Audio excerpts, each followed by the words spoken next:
5 নম্বরে বরফের আপেল। উপকূলীয় ভারত এবং দক্ষিণ পূর্ব এশিয়ায় পাওয়া যায়।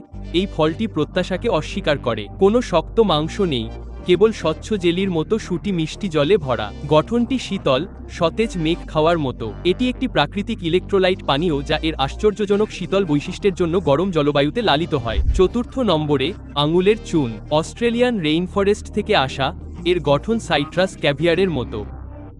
ভিতরে ছোট ছোট মুক্ত দিয়ে ভরা থাকে যা তীব্র টার্ট চুনের স্বাদ নিয়ে আসে।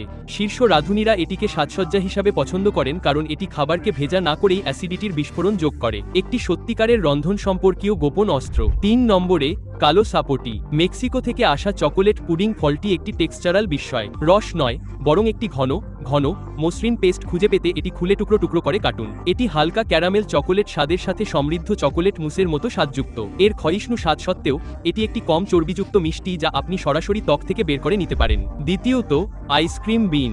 দক্ষিণ আমেরিকা থেকে আসে চূড়ান্ত টেক্সচারাল শক। এর বিশাল শুটিটি খুলে তুলোর ক্যান্ডির মতো তুলতুলে সাদা সজ্জা খুঁজে পান। এটি ক্রিমি নয়, এটি তন্তুযুক্ত, তবে এটি আপনার মুখে রাখুন এবং এটি জাদুকরীভাবে একটি মিষ্টি ভ্যানিলা স্বাদের মেঘে দ্রবীভূত হয়। এবং প্রথমত, বলিভিয়ান আমাজন থেকে আচা। আচার গঠনটি এর সবচেয়ে বড় আশ্চর্য। এর মাংস নরম এবং বাতাসযুক্ত শরবতের মতো যা আপনার জিহ্বায় গলে যায়। এটি একটি তীক্ষ্ণ, টক লাথির সাথে মিষ্টি স্বাদের। এর নামের অর্থ মধু চুম্বন। তবে সবচেয়ে অদ্ভুত রহস্য, অবশিষ্ট ত্বক জলে ভিজিয়ে একটি সুস্বাদু, সতেজ পানীয় তৈরি করা যেতে পারে।